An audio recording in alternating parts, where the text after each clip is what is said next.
자, 그럼 수업 시작하도록 하겠습니다. 안녕하세요. 저는 황성택 관세사라고 하고요. 오늘부터 해서 이제 이번 코스는 3달 코스거든요. 그래서 기본, 그리고 심화, 그리고 기출문제도 같이 볼 거고, 그리고 이제 문제풀이 관련된 내용도 좀 설명을 드릴 거예요. 그래서 지금 날씨가 되게 좋은데, 제가 요즘에 재택근무를 많이 해서 한 2, 3일에 한 번씩 집에 나오는데 이렇게 날씨가 좋은지 몰랐어요. 그래서 오면서 얼마나 여러분들이 공부하기 힘든 날씨일까라는 생각을 해봤는데, 참고 해야죠. 창문 많이 보시면서 공부 많이 하시고 아마 이제 날씨가 추워져서 패딩 입고 패딩 이제 꺼낼 때쯤 되면은 저희 종강할 것 같거든요. 그때 가면 이제 한 달 정도 열심히 공부하고 나서, 그리고 모의고사를 하죠. 모의고사는 이제 또 자기가 그동안 공부했던 거를 쓸고 뭐 닦는 그런 시간이고, 거기서 자기가 모의고사 때 계속 많이 틀려놔야 되거든요. 틀려봐야지 자기가 충격을 먹고 그거를 안 까먹어요. 실제 시험에서만 우리는 맞으면 되잖아요. 그러니까 그렇게 하려면은 완전 다 틀리면은 자괴감 들잖아요. 그러니까 한 10개 정도 풀면은 한 2~3개 정도 틀릴 수 있는 실력이 될 수 있도록 이번 한 3개월 정도 열심히 하면 될 것 같고요. 그래서 여기 스마트하게 좀 수업을 해볼까 합니다. 4차 산업혁명에 따라서 맞죠? 그래서 옛날에 분필로 했었는데, 저도 분필로 쓸 수도 있긴 한데 일단은 이걸로 이렇게 준비를 해봤고, 가능하면 이걸로 할 거고, 여기 색깔도 제가 마음대로 막 고를 수도 있고 되게 잘 돼 있거든요. 그래서 일단 한번 보도록 할게요. 그래서 강의 계획서 한번 간략하게 설명을 드리면은 저희 출조답 관제평가라고 되어 있고, 교재는 저희가 2개를 쓸 거예요. 지금 나눠드린 교재는 한 2달 하고 한 2주 정도, 2달 정도 좀 쓸 거고, 그러고 나서는 이제 이 핵심 노트 책을 드릴 거거든요. 이 핵심 노트 책에서는 어떻게 구성이 되어 있냐면, 지금 원고는 이미 만들어서 출판사에 보내놨고, 각 그 규정별로 법령집을 제가 모아놨어요. 법, 시행령, 시행규칙, 그다음에 고시 이렇게 모아놨고, 그래서 그거에 대해서 다시 한번 설명을 드리고 나서 그 각 범위에 대한 기출 문제들을 풀어볼 거거든요.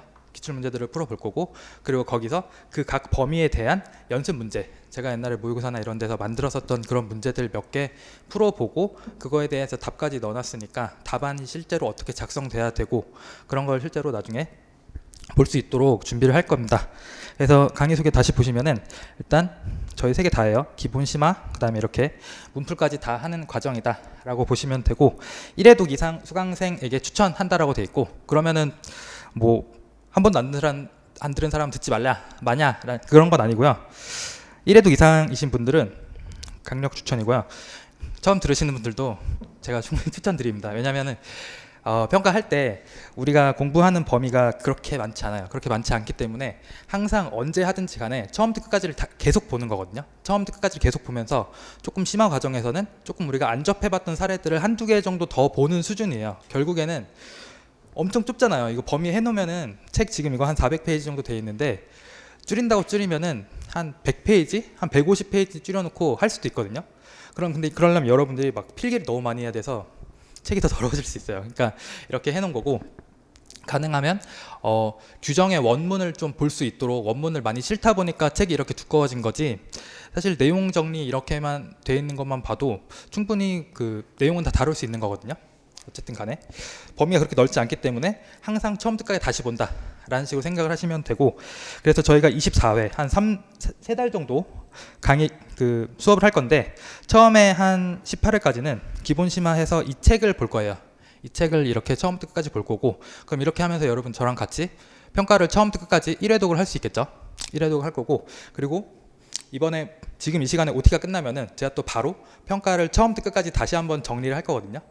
그렇기 때문에 그럼 또 1시간 만에 또 1회독이 될 거예요. 그러니까 아마 계속 저랑 하면서 이번에 회차를 하면서 한 최소한 2~3회독 정도, 아니면 4회독 정도. 그러니까 회독이라는 게 꼭 반드시 책을 처음부터 끝까지 다 정독해야지 회독이 아니에요. 자기가 머릿속으로 이 평가의 처음부터 끝까지를 생각해 보고 자기가 끄집어낼 수 있는지 계속 테스트 해보는 게 회독이거든요. 그래서 내년에 시험 보러 갔을 때 막 옆에 친구랑 서로 막 말해요. 몇 회독했냐? 나는 막 20회독 했어. 그럼 막 20회독 했어? 개쩌는데? 막 이렇게 막 서로 막 이럴 거 아니에요. 근데 그걸 셀 수 있다는 것 자체가 말이 안 되거든요. 아마 계속 여러분 지금도 공부하시면서 한 몇 달 정도 공부를 하셨을 텐데, 오늘 이걸 가르쳤어요. 오늘 수업 때 이걸 배웠어. 그럼 내가 복습을 하잖아요. 그럼 내가 이거를 처음부터 끝까지 볼 때까지 다시 안 보냐 그런 것도 아니거든요. 계속 공부할 때 누적 학습하시잖아요. 그럼 누적 학습하기 때문에 뭐 옛날에 수학의 정석 같은 거 봐도 앞에 집합은 한 100번씩 보잖아요. 고등학교 졸업하기 전에. 뒤에는 한 번 정도 보긴 하는데 그럼 결국에 집합은 자기가 100회독을 한 거거든요. 그렇기 때문에 이 회독이라는 것을 절대 뭐 그렇게 세가면서 공부를 할 필요가 없고 그냥 자기가 딱 계획에 맞춰서 딱 계획에 대한 내용도 다시 한번 설명을 드릴 거긴 하지만 계획에 딱 맞춰서 그냥 하루하루 계속 열심히 하면 돼요. 하루하루 열심히 해서 내가 오늘 할 거를 다 끝내놓고 다음 주에 내가 내일 뭘 할 건지 다 계획해놓고 다음 주에 내가 뭘 할 건지 이런 식으로 1주, 2주씩의 계획을 계속 짜면서 그걸 계속 맞춰서 자기가 하다 보면은 회독수는 진짜 100회독씩 한다고 말을 하는 게 100번 정도 읽어요. 100번 정도 읽는데 이거를 막 자기가 맨날 여기 발을 정자 써가면서 뭐 그렇게 하는 게 아니라 그냥 맨날 보고 나중 되면은 책이 없어도 공부를 할 수 있거든요. 그게 뭔 소리냐라고 하는데 책이 없어도 자기가 생각을 할 수가 있어요. 나중에는 막 잠이 안 오잖아요. 잠 안 오면은 유튜브 보지 말고 유튜브 볼 수도 있죠. 뭐 어쨌든 뭐 딴 거 하지 말고 가만히 눈을 감고 뭐 여러분 좋아하는 HS 코드 있잖아요. 뭐 그런 거 인류부터 산동물부터 예술품까지 이렇게 생각하면은 26 가기 전에 다 자거든요. 그게 나아요 차라리. 그리고 하루는 뭐 어제 HS 코드 했다라고 하면은 그 다음 날은 관세법 1조는 목적이고 2조는 정의고 3조는 뭐죠? 관세징수 우선인가? 납세는 내국세. 뭐 이런 거 있잖아요. 그런 거 계속 생각하세요. 그런 거 계속 생각하면은 100조 못 가요. 맞죠? 그럼 그 다음 날은 101조부터 한다든가. 그런 식으로 계속 생각하는 습관을 가지세요. 여러분 뭐 이따가 뭐 물 마시러 갈 때도 물 하면 물 숫잖아요. 그럼 수입 물품의 과세 가격은 우리나라 수출하기에 판매되는 물품에 대하여 구매자 실제로 지급하지. 이런 식으로 그냥 계속 내년에 시험 보러 갈 때까지는 그쵸? 시험 보러 갈 때까지는 어쨌든 이거 하기로 올인을 했잖아요. 그러면은 딴 생각하지 마시고 그냥 항상 이거 관련된 생각만 하시고 어딜 가고 할 때도 계속 내가 오늘 수업 때 배웠던 거 반드시 책을 펼쳐놓고 내가 독서실에 앉아서 그렇게 해야지 공부가 되는 게 아니거든요. 독서실에 앉아서 딴 생각하는 사람 많잖아요. 맞죠? 그럼 차라리 걸어 다니면서도 우리는 차에 치지만 않으면 되거든요. 차에 치여도 손만 움직이면 돼요. 나중에 뭐 업혀가서 시험만 보면 되잖아요. 그러니까 계속 그렇게 생각하고 다니세요. 저도 옛날에 공부할 때 차에 치일 뻔한 적이 한두 번이 아니었어요. 맨날 후드 쓰고 막 이렇게 멍 때리고 가다가 차에 치일 뻔하고 막 그런 적도 있긴 했었는데 그렇다고 제가 무단횡단하거나 그런 건 아니지만 어쨌든 그런 식으로 계속 생각하고 돌아다니고 그랬거든요. 그러니까 여러분도 앞으로 계속 그런 식으로 회독을 할 거고 어쨌든 우리 수업 시간에는 1회부터 18회까지 이 책을 한번 볼 거고 그 다음에 19회부터 한 24회 제 생각엔 한 3주 정도 생각을 하고 있거든요. 3주 정도 이렇게 하면서 법령책 다시 보면서 결국에 복습이에요. 맞죠? 법, 시행령, 시행규칙, 고시는 관세평가에 있어서 가장 기초적인 거거든요. 가장 기초적인 거고 우리가 뭐 추가로 뭐 어렵다고 해서 심화 때 배우는 게 뭐 협정의 지침 뭐 이런 걸 배운다거나 아니면은 관세평가 협의의 결정사항이라든지 아니면 뭐 어떤 조심 판례 뭐 이런 걸 가끔씩 보는 건데 결국에 우리가 시험 때 가장 중요하게 가져가야 되는 거는 법, 시행령, 시행규칙, 고시다. 항상 이거를 생각하셔야 돼요. 그래서 막 옆에서 누가 나는 처음 보는 사례를 갖고 와서 막 자랑하면서 떠들어요. 그럼 그 사람은 그 사례가 나올 때까지 합격 못해요. 근데 나는 그 원칙을 잘 알고 있다라고 하면은 결국에 어떤 사례든지 자기가 규정에 대한 기본적인 이해와 암기가 잘 돼 있으면은 자기 스스로 이거를 풀 수가 있는 거거든요. 결국에 나중에 합격하시면은 그때 가서 맨날 뭐 관세평가 올해 뭐 새로 나온 사례 있나? 뭐 출조답 강의 들어가서 배워야지, 배워서 나가서 회사 가서 자랑해야지 뭐 이럴 게 아니잖아요. 결국에 자기가 다 그런 사례 같은 거를 찾아보고 자기가 해석하고 그렇게 해야 되는 거거든요.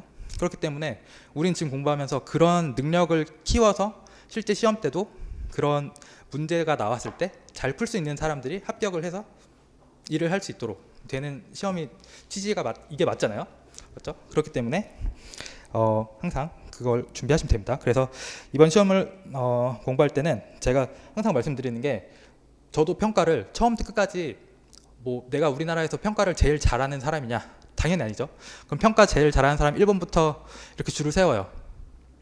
뭐 저 끝에 가 있을 수도 있어요. 저 끝에 가 있을 수도 있고. 그런데 제가 한 가지 말씀드리고 싶은 거는 그럼 만약에 뭐 평가 다 잘하는 사람들 불러서 뭐 세계 천하 제일 뭐 평가 대회를 떠서 거기서 시험지 주고 문제 풀어라 라고 하면은 그 이때까지 나왔던 관세평가 그 문제의 그런 수준에서 문제가 나와서 그걸 답안으로 작성해서 푼다 라고 하면은 아마 뭐 탑 클래스지 않을까라고 생각을 하거든요.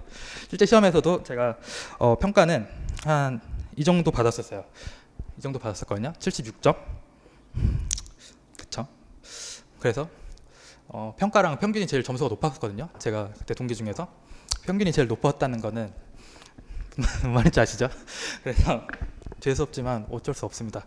3개월, 3달 동안은 좀 참아주세요. 그래서 우리가 지금 해야 되는 거는 딱 시험 목적이에요. 이거는 뭐 실무 수업도 아니고 딱 시험 목적이거든요. 뭐 실무 이거 배워서 뭐 실무에 나가서 짱 먹고 이럴 분 없죠. 합격을 해야 뭐 실무를 나가서 짱을 먹는 거지. 그러니까 여기서 하는 거는 무조건 시험 목적이기 때문에 막 더 깊은 것을 막 알려고 한다거나 그럴 필요 없어요. 딱 시험 푸는데 적합한 수준으로 학습을 할 거고, 그 다음에 2차 시험에서 평가도 평가지만 제가 계속 답안 작성하는 거나 2차 공부를 함에 있어서 되게 시행착오가 많거든요. 그런 시행착오를 좀 줄일 수 있도록 제가 좀 계속 팁을 드릴 거예요. 그런 거는 좀 이 과목뿐만 아니라 다른 과목 공부할 때도 좀 적용해서 쓰실 수 있도록 드릴 거고요. 그래서 뭐 이런 식으로 18회차 동안 할 거고, 뭐 이거에 대해서 뭐 2회차에 이거 하기로 했는데 왜 갑자기 좀 진도가 다르냐 뭐 이렇게 따지지 마세요. 좀 이렇게 밀릴 수도 있고 좀 당겨질 수도 있고 하는 거지만 어쨌든 최대한 3달 동안 알차게 수업을 진행할 수 있도록 노력을 하겠습니다. 그리고 여기다가 메일 주소 하나 적어 드릴 테니까